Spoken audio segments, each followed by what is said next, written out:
15 سے 20 تک پڑھ دیجیے گا پلیز. ہمارے پاس 3 منٹ ہیں، 3 منٹ میں ہم کور اپ کر کے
خداوند کا شکر ہو. تھینک یو بہن.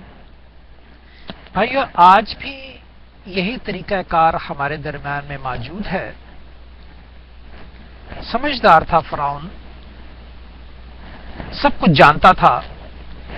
جہاں کے جہیز ملتا ہے وہاں حق مہر بھی دیا جاتا ہے. جب اس نے اس کو ایز اے بیوی بنانے کے لیے ابراہیم سے لیا تو اس نے ابراہیم کو مال کیوں دیا؟ حق مہر کے وسیلہ سے، کہ میں تیری بیٹی کو لیتا ہوں اور اس کی بجائے میں تجھے دگنا مال دیتا ہوں. تو اس نے وزڈم ہونے کے تحت، اور یہ شروع سے کتاب مقدس میں ہے کہ جب تم لیتے ہو تو اس کے بدلے میں کچھ دو. تو لہذا چونکہ یہ بادشاہ تھا، بادشاہ کو کیوں بادشاہ بنایا جاتا تھا؟ کیونکہ اس میں خدا کا وزڈم ہوتا تھا اور لوگ اس کو خدا مانتے تھے. خدا کو کسی نے نہیں دیکھا تھا. کیوں لکھا ہے کہ بادشاہ کے تابع رہو، اس حکومت کے داں پہ رہو؟ ہم ضرور اس بات کو شیئر کریں گے. خداوند کے کلام میں صرف 10 احکام نہیں بلکہ 2000 احکام درج کیے گئے ہیں. خداوند کرے گا کہ ہم 15ویں باب میں جب آئیں گے تو اس وقت میں نہیں بلکہ کلام آپ کو بتائے گا کہ وہ رولز اینڈ ریگولیشن اور لاز جو ہیں وہ کون کون سے ہیں. اگر آپ بادشاہ کے خلاف چلتے ہو جسے کہ خدا وزڈم دیتا ہے اور خدا اسے استعمال کرتا ہے تو کیا سزا ہے؟ اور اگر آپ لیڈر کے خلاف چلتے ہو اور لیڈر جو خدا سے باتیں سن کر ہم تک پہنچاتا ہے اس کے خلاف چلتے ہو تو اس کی سزا کیا ہے؟ تو لہذا اس نے اسے حق مہر دیا. لیکن جب اس پہ مصیبتیں آئیں تو اس کے وزڈم نے پھر دوبارہ کام کیا اور اسے پتا چلا کہ وہ اس کی بہن نہیں بلکہ اس کی بیوی ہے. خیر، چونکہ مالدار تھا اور خدا ترس تھا، کیونکہ ہمیشہ یہی کہا گیا ہے، صرف ایسا ہی نہیں ہے کہ اسرائیل کے بادشاہ کو بڑی عقل تھی. اسرائیل سے پہلے جو ہے مصر میں بادشاہ موجود تھے اور وہاں پہ خداوند کی حضوری ان بادشاہوں پہ ہوتی تھی اور وہ استعمال کرتے تھے. لہذا اس نے اسے تمام مال بھی رہنے دیا اور اس کی بیوی کو بھی لٹایا. تو بھائی اور بہنوں، آج ہم نے کیا سیکھا؟ آج ہم نے یہ سیکھا کہ خدا سے دور رہنا تو گناہ میں شامل ہو جاتا ہے، لیکن خدا کے ساتھ رہ کر بھی ہم سے بہت سی خطائیں ہو جاتی ہیں، جس طرح ابراہیم میں ہو گئی. خدا کے ساتھ ہی تھا، خدا اپنے وعدوں سے نہیں بھولتا، اور نہ ابراہیم نے جو اس کے وعدے کے تحت تھا اس سے منسلک ہوا اور خدا سے ناراض ہو گیا. ایسا نہیں ہوا. ہم دیکھیں گے پورا 42 تک، پیدائش کی کتاب 42 تک ہمیں یہ بتاتی ہے کہ ہم کس طرح خطا میں آ جاتے ہیں. تو ہم نے کیا سیکھا کہ خطا جو ہے وہ ہمارے جھوٹ کو کور کرنے یا سچائی کو کور کرنے کے لیے جو ہے اس کو خطا کہتے ہیں. تو سچائی کو کور نہیں کرنا چاہیے بلکہ ایمان رکھنا چاہیے. اور اس کے بعد ہم دیکھیں گے کہ اسے کیوں ایماندار کہا گیا، وہ قربانی کے حصے میں آئے گا. اور پھر یہاں بھی دیکھیں گے ہم نے کیا دیکھا کہ پہچان جو ہے وہ ہمیں ضرور ہونی چاہیے. جس طرح خدا نے دوسرے لوگوں کو بھی پہچان دی ہے، ہمارے پاس بھی اس قسم کی دنیاوی پہچانیں، رسم و رواج کی پہچانیں ضرور ہونی چاہیے. اگر ہم میں رسم و رواج کی پہچانیں نہیں تو ہم خدا کی روحانی پہچان کو بھی نہیں پہچان سکتے. خداوند آپ کے ساتھ ہو اور خداوند آپ کو برکتوں سے مالا مال کرے. آمین.